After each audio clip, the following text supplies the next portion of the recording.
이 세상에 자연 상태에 존재하는 사물들도 다른 사물과 완전히 분리되어서 독립적으로 그렇게 존재하는 사물들은 없습니다.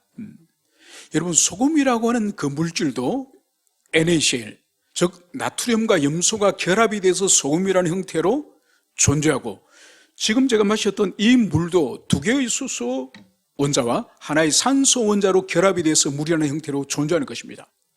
여러분, 심지어 우리 몸도 보세요. 우리가 아무리 깨끗하게 샤워를 하고 샤워를 입었다 할지라도 우리 몸은 옷과 상관관계를 맺고 있습니다. 옷이 우리를 보호하죠. 그리고 우리 몸 속에 아무리 청결하게 우리가 씻고 닦더라도 바이러스라든지 박테리아라든지 이것이 무지 많이 살고 있습니다.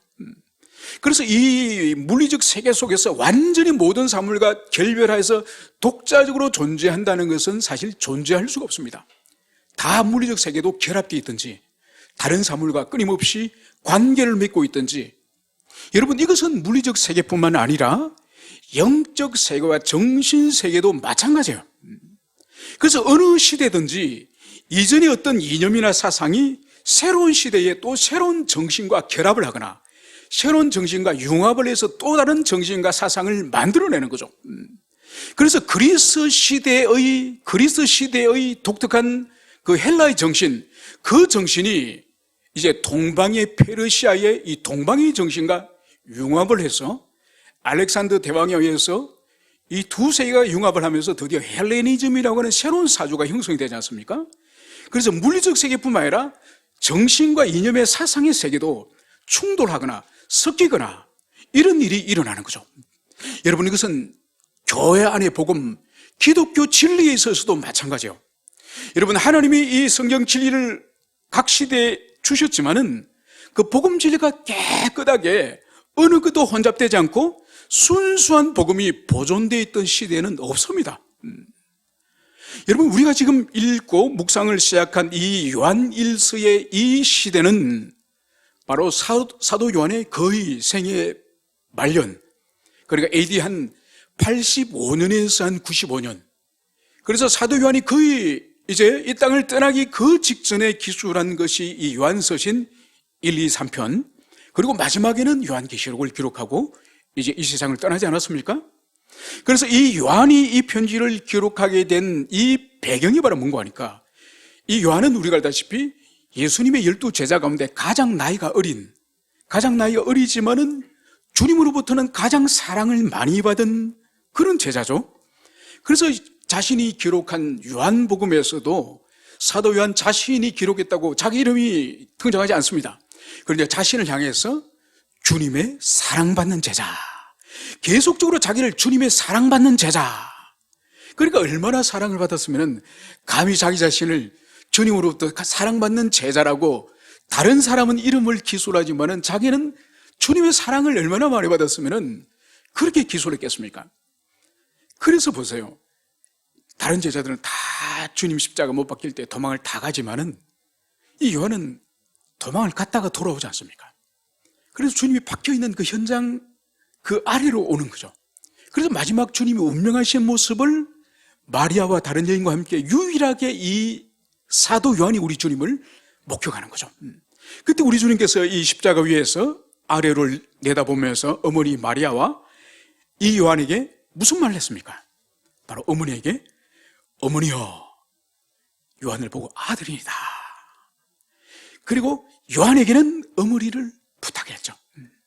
여러분, 이 말씀, 주님의 마지막으로 요한에게 당부하였던 이 말씀 때문에 요한은 AD 70년이 되면은 이 로마 군대가 예루살렘을 포위해서 마지막 이 68년경에 예루살렘을 포위하거든요.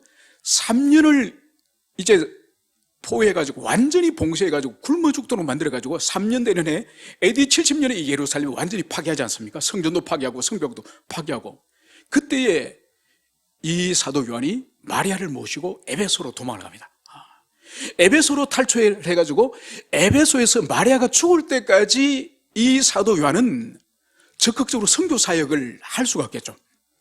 베드로는 열심히 선교 사역 하지 않았습니까? 또 주님을 한 번도 본 적이 없는 바울도 목숨을 걸고 선교 사역을 했죠. 그때 요한은 어머니 마리아를 모시고 조용히 그렇게 있었습니다. 어머니가 죽고 나서 이제 이 요한은 에베소 교회를 중심적으로 목회 사역을 한 거죠. 그리고 에베소 지역 중심으로 해서 그 소아시아 지역에 이 요한의 영향력이, 목양적 영향력이 그 주변에 미쳤던 거죠. 그래서 이 요한 1서는 에베소 교회를 중심으로 한 이 소아시아 지역 교회에 주어졌다고 그렇게 보는 것입니다. 그러면 도대체 이 교회에, 이 지역에 무슨 일이 있었느냐? 바로 사도시대 때부터 등장하는 이단이 바로 영지주의 이단이에요. 이 영지주의 이단이 이 요한이 사역하였던 에베소를 비롯하여서 영향력을 미치고 있는 이 소아시아 지역에 광범위한 이 이단, 이 영지주의 이단이 퍼져 있는 거예요. 그래서 영지주의 이단이 뭔지를 우리가 이해를 해야 이 요한 서신, 이 요한 1서를 특별히 우리가 이해를 할 수 있습니다. 여러분, 이 영지주의 이단 그노시스라고 부릅니다. 이것이 지식 이런 뜻이에요.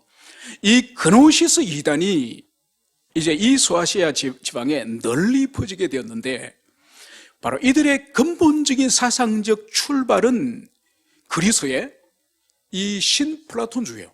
이 플라톤 사상이 바로 이 교회 속으로 들어온 거예요. 잠시 전에 제가 말씀드렸던 것처럼 물리적 세계도 충돌하거나 또 다른 물질과 결합해서 새로운 물질을 만드는 것처럼 인간의 이념과 사상도 충돌하거나 그 두 가지 이념과 세 가지 이념이 섞여서 새로운 사상을 만드는 것처럼 바로 그리스도 예수께서 전가했던, 그리고 사도 이 요한이 전가했던 이 복음에 이 그리스의 이 신플라톤주의, 이 영지주의가 여기에 스며들었던 거예요. 여러분, 근본적으로 영지주의의 이 그들이 가지고 있던 이 사상의 체계는 바로 뭔가 하니까 영적 세계. 영적 세계는 고상한 것이고 그것은 거룩한 것이고, 이 지상의 이 현상계에 있는 이 물질적 세계, 특히 인간과의 관계에서는 인간의 육체는 더러운 것이에요. 부정한 것이에요. 그래서 이것이 분명히 두 개가 나눠지는 거죠. 천상의 영적 세계, 또 인간의 영혼, 이거는 거룩한 것이고 이것은 존귀한 것이지만은 이 물리적 세계거나 아니면 인간의 육체는 아주 이건 악한 것이요. 여러분, 이것이 이 사상이 교회 속으로 들어오면서 어떻게 감염을 시키느냐? 첫째는 그리스도 예수 기독론에 감염을 시켜요. 두 번째로는 성도의 신앙생활에 감염을 시킵니다. 이 두 가지를 이해해야 오늘 이 요한 1서가 이해가 됩니다. 먼저 기독론을 어떻게 감염을 시키느냐? 바로 그리스도 예수 그분은, 그리스도 그분께서는 하늘에서 오신 하나님이시기 때문에 그분은 절대로 육체를 입을 수 없다는 거예요. 육체를 가질 수 없다는 거예요.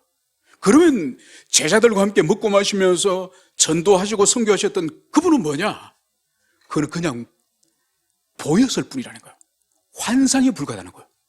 그러면 이 땅에 오신 예수님과 그리스도는 도대체 뭐냐?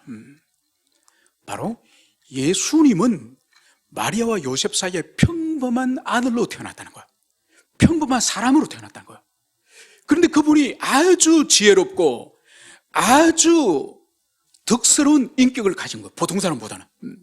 그런데 그분이 요단강의 세례를, 이제 세례 요한에게 세례를 받으러 갔을 때에 하늘에서 비둘기같이 임하였는데, 바로 그 임한령이 뭐냐? 그것이 바로 그리스도라는 거예요. 그래서 인간 예수 속에 그리스도 영이 들어오셔서 비로소 그분이 그리스도 예수가 됐다는 거예요.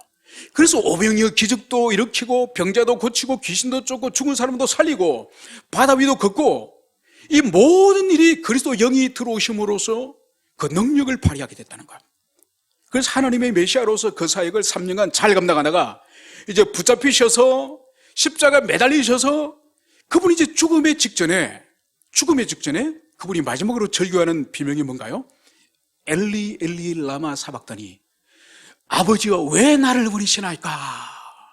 여러분, 이것이 바로 예수 속에 들어와 계시던 그리스도 영께서 떠나가실 때, 그리스도 영이 떠나가시니 왜 나를 이제 버리고 떠나가십니까?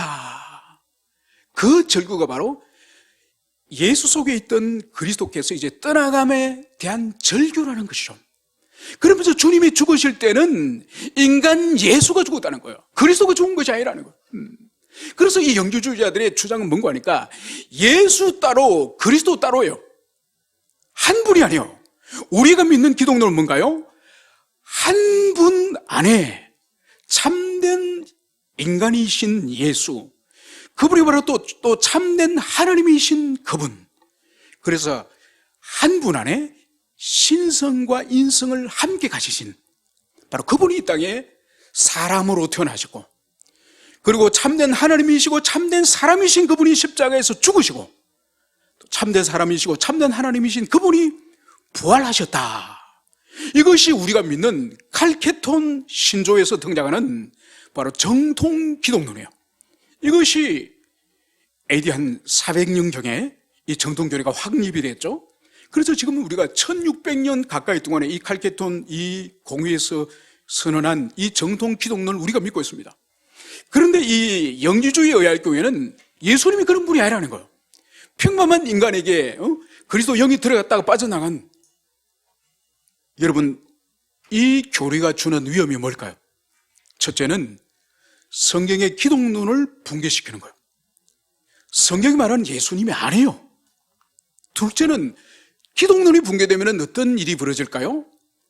신론에 있어서 아버지 하나님과 아들 하나님과 성령 하나님이 삼위시지만은 그분이 일체신, 이 삼일체 교리가 어떻게 되죠? 무너지는 거죠. 그분이 하나님이 아니신데 인간 예수로 왔다가 인간 예수로 죽었는데, 자, 신론이 무너집니다.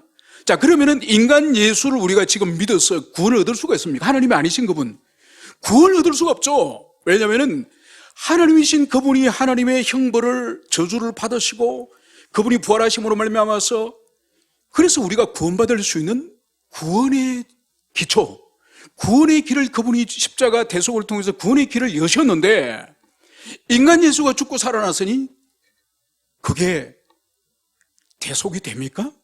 그러면 우리의 구원론이 무너지는 거야. 여러분, 기독론, 신론, 구원론, 기독교의 가장 본질적인 이 교리들이 다 무너지는 거예요. 여러분, 그분이 그러면 참된 하나님 아니신데 재림에 오시겠습니까? 종말론도 다 무너지는 거죠. 여러분, 그래서 이 영주주의는 만만한 것이 아니에요. 기독교 자체를 붕괴시키는 이 거짓된 가르침이라는 것을, 이것을 여러분들이 기억하시기 바랍니다. 여러분, 교리적으로 이렇게 무너뜨렸다고 한다면 우리 그리스도인 신자들에게 실제적인 신앙에 어떤 의미를 가져올까요? 첫째, 우리에게 있어서도 영혼은 구원의 대상이에요. 문제는 우리 육체는 구원의 대상이 아니에요. 여러분, 우리가 믿기로는 우리가 이 땅에서 죽으면서 육체는 흙으로 돌아가지만은 영혼은 천상으로 주님께로 올라가지 않습니까? 그런데 주님이 재림하시기 그때에 땅에서 흙으로 돌아간, 원래의 인간의 진료로 돌아간 이 육체가 부활하지 않습니까? 부활체가 되어서 영혼과 결합하여서 완전한 사람이 되는 거죠. 다시는 죽지 않고 쇠약하지 않는, 그래서 영생을 얻기에 합당한, 영원한 천국에 살기에 합당한 육체가 되든지, 지옥의 영원한 형벌을 받으면서 소멸하지 않는 끝없는 고통을 받기에 합당한 육체가 되든지 두 육체를 부활하지 않습니까? 그런데 문제는 육체는 구원의 대상이 아니라는 거예요. 인간의 육체는 구원의 대상이 아니에요. 여기에서 더 나아가는 거예요. 육체는 악하고 육체는 부정한 것이기 때문에 육체는 뭘 하더라도 상관이 없다는 거예요.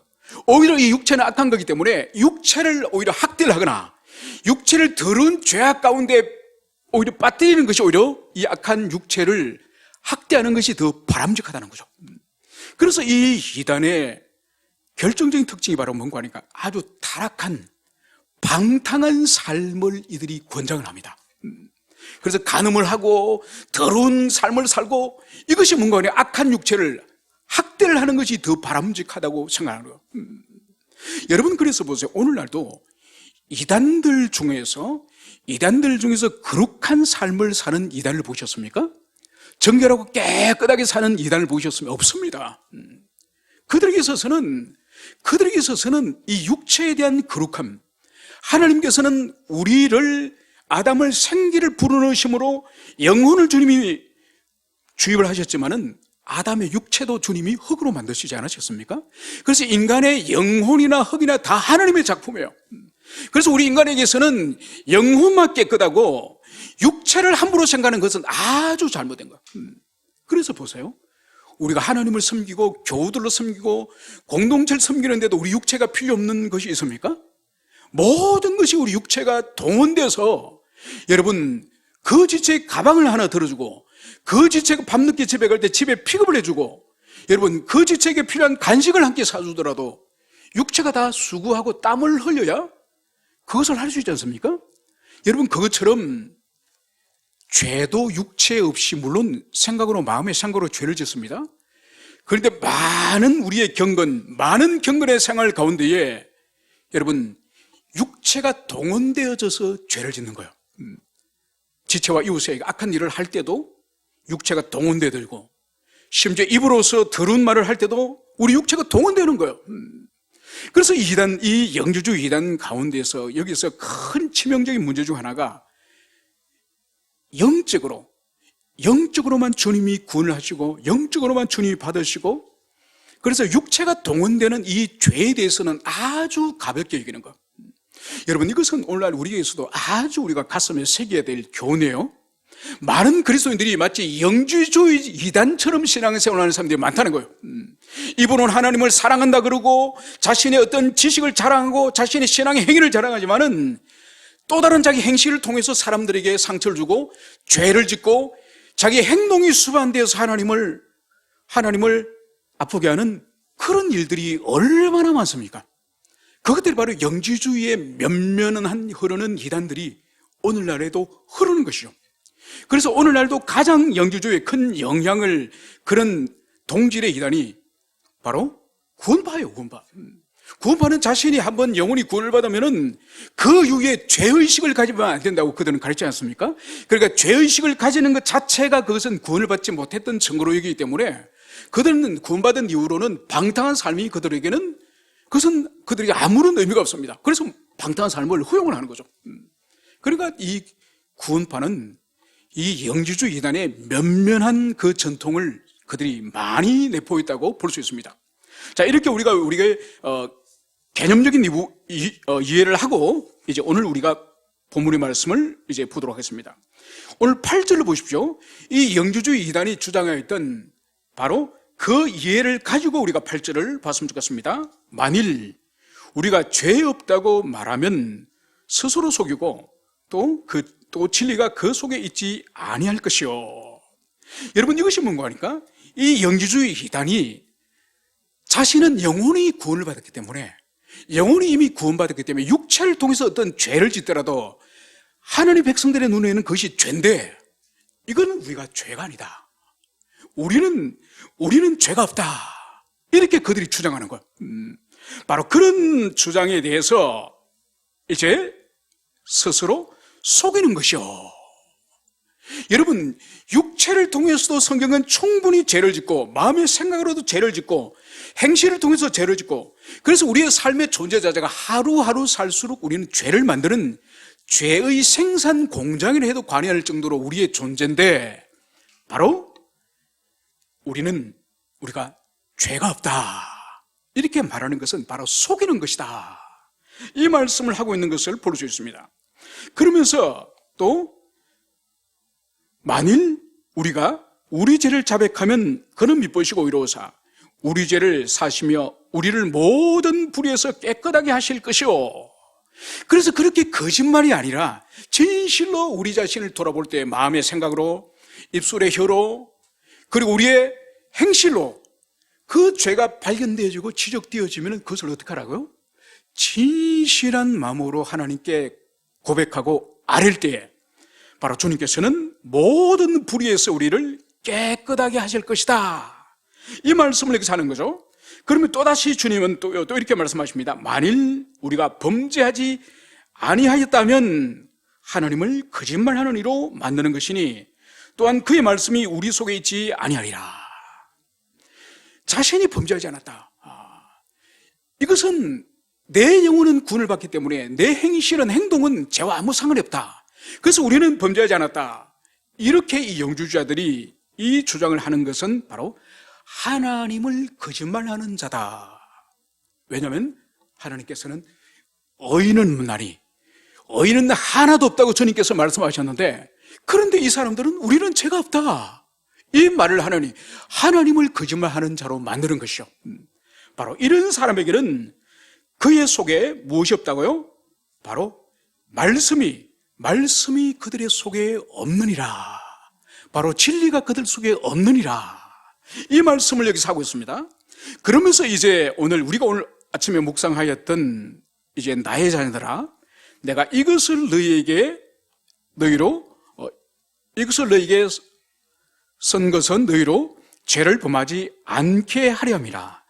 만일 누가 죄를 범하였어도 아버지 앞에 우리에게 대언자가 있으니 곧 의로우신 예수 그리스도라. 여러분, 이 사도 요한이 이 요한서신을 기록하는 이유가 지금 어느 정도 이 영지주의에 감염되어 있는 지금 교우들이에요.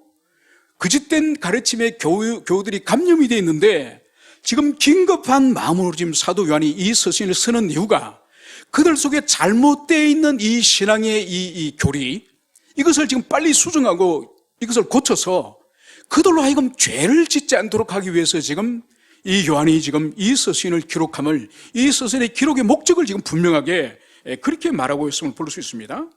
그러면서 우리 주님의 사역을 이렇게 말씀합니다. 2절에서는 그는 우리 죄를 위하여 화목제물이며 우리를 위할 뿐 아니라 온 세상의 죄를 위하심이라. 바로 주님이 이 땅에 오신 목적이 그분이 화목제물로 죽으셨음을 말씀하는 거죠. 여러분, 그들의 주장은 뭡니까? 예수님은 육체의 몸을 입지 않으셨다는 거죠. 그래서 그분이 십자가 죽으심은, 그분의 죽으심은 인간 예수의 죽음이라고 말하는 거죠. 그죠? 그는 하나님의 죽음이 아니기 때문에 아무런 가치가 없다고 그들은 주장하죠. 분명히 사도는 말하죠. 바로 그분의 죽음이 화목제물이라는 거죠.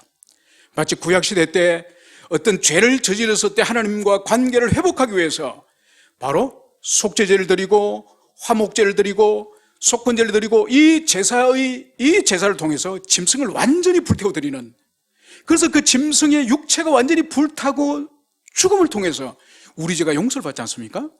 그것처럼 예수님이 이 화목제의 어린 양이 되어서 완전히 십자가에서 피를 흘리시고 물을 흘리시고 그분이 죽으셨죠? 그것을 말하는 거예요. 그러니까 이 영주주의 이단들은 예수님의 십자가 죽으심은 인간 예수의 죽음에 불과해. 오늘 요한은 그게 아니라는 거죠. 우리 죄를 위해서 예수이자 그리스도인 한 분의 하나님이신, 성자 하나님이신 그분이 화목제물로 죽으셨다는 거예요. 그래서 우리의 죄와, 그리고 우리뿐만 아니라 이 세상에 있는 모든 인생들의 죄를 위해서 그분이 죽으셨음을, 이것을 오늘 요한 사도가 오늘 교정을 하고 있음을 볼 수 있습니다. 그러면서 오늘 이제 주님께서는 오늘 이어서 이렇게 오늘 말씀을 하고 있습니다. 우리가 그의 계명을 지키면 이로써 우리가 그를 아는 줄로 알 것이요, 그를 아노라 하고 그의 계명을 지키지 아니하는 것은 거짓말하는 자요, 진리가 그 속에 있지 아니하되. 여러분, 여기서 우리가 주의 깊게 볼 동사가 있는데, 우리가 그의 계명을 지키면 우리가 그를 아는 줄로 알 것이요. 여기서 두 가지 중요한 동사가 등장하지 않습니까? 계명을 지킴. 이 계명을 지킴은 계명에 순종함을 말하는 거예요. 당연하겠죠, 그죠? 계명을 지킨다는 다른 것이 아니라, 계명을 붙들고 지키는 것이 아니라 계명에 순종하는 삶, 순종하는 삶을 말하는 거예요. 그런데 이 순종한 삶을 또 어떻게 또 말씀을 하고 있습니까? 이것이 우리가 그를 아는 줄로 알 것이요. 여러분, 하나님의 말씀에 순종하는 것을 하나님을 아는 것이라고 말하는 거예요. 여러분, 하나님을 안다는 이것을 바로 이야기하기 위해서 구약적인 하나님 알을 이해해야 됩니다. 여러분, 이 알다는 것이 구약에서는 야다는 동사를 사용하고, 이 신약 이 헬라어에서는 기노스코를 쓰지 않습니까? 이 야다와 기노스코의 뜻은 본질은 같은 거예요. 이것은 경험적으로 안다는 것을 말하는 거예요. 경험적으로. 예를 들어서 이런 거죠. 이 야다라는 동사 자체가 부부의 남녀의 결합을 전제로 하는 알을 말하는 거예요. 그러니까 몇 년간을 이제 연애를 합니다. 연애를 하면서 이 상대방이 음식은 짜장면을 좋아하고, 또 커피는 다방커피를 좋아하고, 또 콜라를 좋아하고, 그리고 옷은 무슨 컬러를 좋아하고, 이걸 점점점 3년 연애하면서 알 거지 않습니까? 다 파악을 하는 거죠.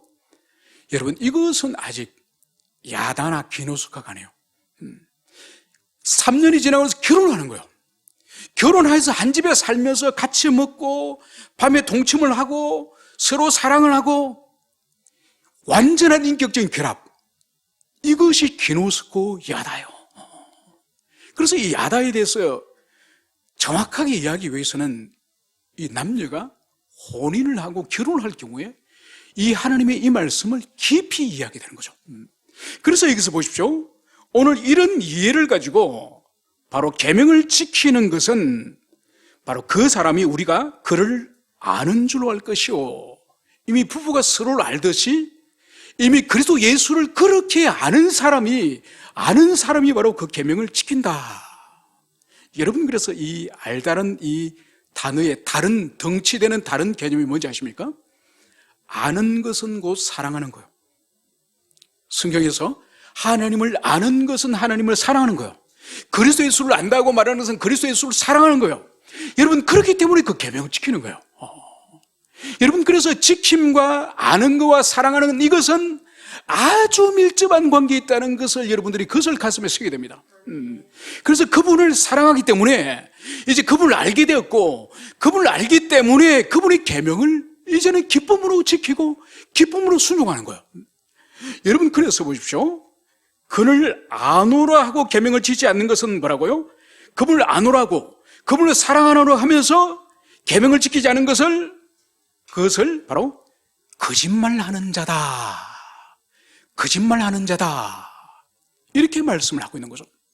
여러분, 우리가 우리 배우자를 향해서 혼인선서를 할 때에 뭘 합니까? 이 땅에서 우리가 떠나기까지 이 배우자를 향해서 온전히 헌신과 충성다할 것을 결혼 서약을 하지 않습니까? 여러분, 저도 결혼 주례를 한 30여 번, 한 40분 정도 가까이 결혼 주를 섰습니다.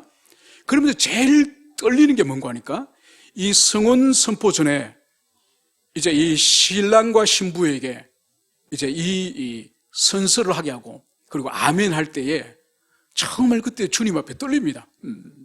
특히 왜 그런가 하니까 저는 이 결혼 주례를 서고 제가 주례 선 사람 중에서 이 세 커플이 이혼을 했어요. 그런데 그 후로는 제가 함부로 주례를 못 서겠더라고요. 그래, 이놈들이 또 선서해놓고, 하나님 앞에 선서해놓고 또 이들이 파경을 맞이하면 어떡하나. 그래서 웬간하면 요즘은 정말 제가 신뢰할 만한 커플이 아니고는 결혼 주례 좀 서주십시오. 그러면 누구 목사님한테 가서 이야기해. 나한테 그러지 마. 나는 옛날에 목양했지. 나는 지금 여러분들 몰라. 이러고 지금은 돌립니다. 아주 특별한 경우가 아니고는 주례를 가능하면 안 쓰려고 하죠. 여러분, 그래서 사랑한다고 말하고 하나님을 안다고 말하면서 그 계명을 지키지 않는 것을 오늘 분명히 성경은 거짓말쟁이다, 너희들은 거짓말쟁이다, 그리고 너희 속에 진리가 없다, 이 말씀을 하고 있음을, 이것을 우리가 가슴에 새기시길 바랍니다. 그러므로 누구든지 그의 말씀을 지키는 자는 하나님의 사랑이 참으로 그 속에 온전하게 되었나니 이로써 우리가 그의 안에 있는 줄을 아노라. 여러분, 주님의 말씀에 온전히 순종하고 지키는 그 사람 안에 바로 주님이 계시다는 거예요. 그 사람 안에 주님이 계시고, 그리고 우리 안에 그분의 사랑이 온전케 된다, 이 말씀을 하는 거예요. 여러분, 그래서 신앙의 이 외형적인, 그 사람이 몇십 년을 신앙생활을 했던지 교회 직분이 뭐든지 과거에 어떤 헌신과 어떤 삶을 살았던지 그거와 상관없이 그 사람의 신앙의 본질과 현주소는 하나님 말씀에 그 사람이 현재적으로 순종하며 현재적으로 하나님의 말씀을 따르고 있는지, 여러분, 그것이 신앙의 본질이에요. 그 나머지의 계급장은 다 쓸모없는 거예요. 그건 다 쓸모없는 거예요. 현재적으로 내 하고 싶은 행동, 내 하고 싶은 말, 내 하고 싶은 생각을 끊임없이 하나님의 말씀에 비춰서 하나님 말씀이 그게 아니란다, 이게 아니란다, 그러지 마라. 그러면 그때그때마다 나를 끊고 나를 부정하고 주님의 뜻에 순종하는 이것이 바로 신앙의 본질, 바로 그 사람이 하나님을 아는 사람이고, 그 사람이 하나님의 사랑을 하는 사람이고, 그 사람 속에 이 진리가 온전하고 사랑이 온전하고, 그 사람 속에 하나님과 아들이 거하는 사람이다. 이것을 여기서 말씀을 하고 있습니다. 그러면서 오늘 마지막으로 이 이단이 가지고 있는 치명적인 약점, 이 치명적인 죄의 문제가 바로 형제 사랑의 문제, 바로 이 형제 사랑의 문제를 오늘 요한이 오늘 지적을 합니다. 새 계명을 너희에게 쓰는 것이 아니라 너희가 처음부터 가진 옛 계명이니 이 옛 계명은 너희가 들은 바 말씀이거니와 다시 내가 너희에게 새 계명을 쓰노니 그에게와 너희에게 참된 것이라. 이는 어둠이 지나가고 참빛이 벌써 비침이라. 여러분, 오늘 이 사도 요한은 새 계명을 너희에게 쓴다고 말하면서 이 새 계명이 사실은 너희들이 이미 들은 옛 계명이다. 여러분, 이것이 도대체 뭘까요? 이제 이웃과 지체와 관계되어지는 이 옛 계명 그리고 새 계명, 이것이 무슨 의미일까요? 여러분, 이것은 이미 모세를 통해서 레위기 19장 18절에서 레위기 19장 18절에서 같은 이스라엘 백성 동포들, 이 형제들, 이 동족들을 어떻게 사랑해야 될지 이렇게 말씀을 하고 있습니다. 동포를 원망하지 말며 이웃 사랑하기를 내 몸과 같이 사랑하라. 바로 이웃 사랑하기를 내 몸과 같이 사랑하라. 이것을 이미 구약에 요하나님께서 말씀하셨습니다. 바로 이 말씀을 우리 예수님께서 이 땅에 오셔서 어떻게 다시 말씀하셨죠? 구약의 이 레위기 19장 18절 말씀을 그대로 예수님이 다시 요한복음 이 13장에서 인용하셔서 이렇게 말씀하셨습니다. 새 계명을 너희에게 주노니 서로 사랑하라. 내가 너희를 사랑한 같이 너희도 서로 사랑하라. 이로써 너희가 내 제자인 줄 알리라. 여러분, 예수님은 사실 새 계명이라고 말씀하지만 그것은 실제로 구약의 레위기에서 주님이 하나님께서 이미 말씀하신 그 말씀을 그대로 인용하셔서 이것을 말씀을 하고 있습니다. 그래서 이제 다시 내가 너에게 새 계명을 써노니 그에게 너에게 참된 것이라. 이는 어둠이 지나가고 빛이 벌써 비침이라. 이제 어둠의 시대는 지나가고 이제 우리 주님 오심으로 말미암아서 새 시대가 시작됐고 새로운 세상이 시작됐기 때문에 이제 너희들이 참으로 내 제자고 하나님의 자녀라고 한다면은 이제 지체들끼리, 너희 형제들끼리 어떻게 살아야 될 것인가, 이것을 이제 주님께서 말씀하시기를 시작합니다. 그래서 보십시오. 빛 가운데 있다면서 형제를 미워하는 자는 지금까지 어둠에 있는 것이요 그의 형제를 사랑하는 자는 빛 가운데 가여 자기 속에 그리낌이 없으나 그의 형제를 미워하는 자는 어둠에 있고 어둠에 행하니 갈 곳을 알지 못하나니 이는 그 어둠이 그의 눈을 멀게 하였음이라. 여러분, 오늘 주님께서는 분명히 말씀을 하고 있습니다. 이제 빛 가운데 있다고 말하면서 형제를 미워하는 자는 지금까지 사실은 자기는 빛 가운데 있다, 나는 은혜 가운데 있다, 나는 그리스도 안에 있다, 나는 하나님이 주신 복락 가운데 있다고 입으로 나팔을 불더라도 실제로 그 사람은 빛 가운데가 아니라 어디에 있었다고요? 어둠 속에 있었다. 이것을 말하는 거예요. 여러분, 그러니까 그 사람이 누구든지 그 사람이 입으로 말하는 것은 신뢰할 수 없습니다. 왜냐하면 그분의 행실이, 그 사람들의 행실이 빛 가운데 삶을 살 경우에 그 사람은 빛 가운데 있는 것이지, 그러면서도 어둠의 삶을 충분히 살 수 있다는 것을 오늘 말씀을 하고 있는 것이죠. 그래서 빛 가운데 있다고 말하면서 어둠의 일을 하는 사람은 거짓말하는 사람이다, 거짓의 사람이다.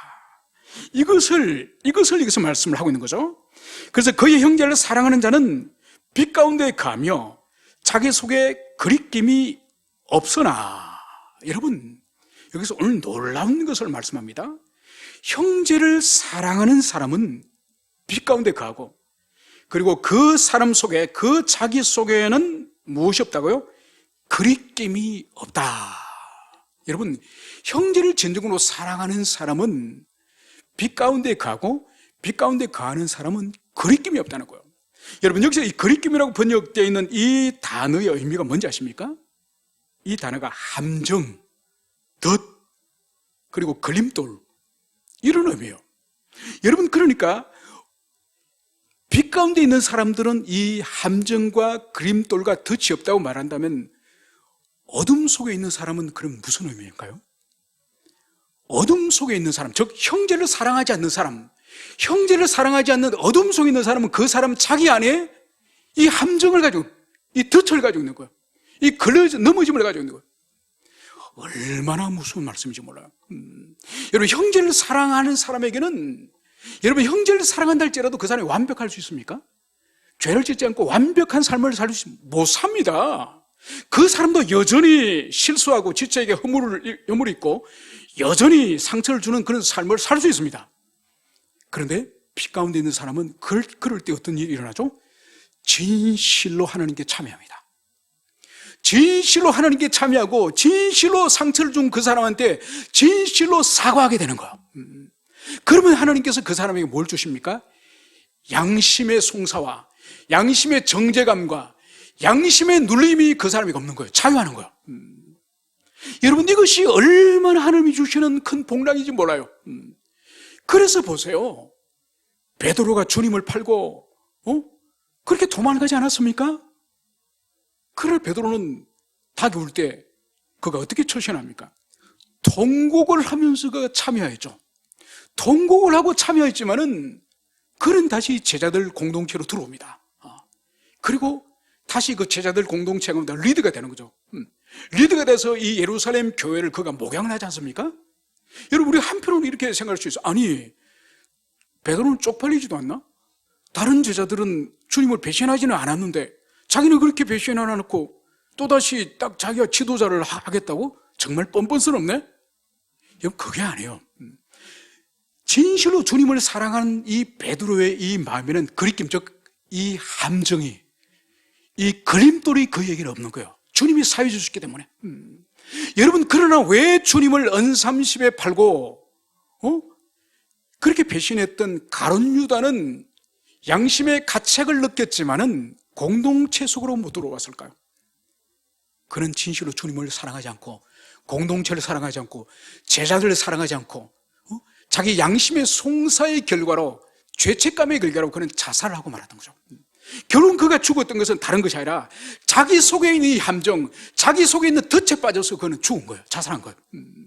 여러분, 이것은 오늘날 우리 신앙생활에 매우 중요한 논리를 우리에게 제시합니다. 우리가 허물과 죄가 있으면은 진실로 주님이 그것을 깨닫게 했을 때는 하나님 앞에 참여해야 돼요.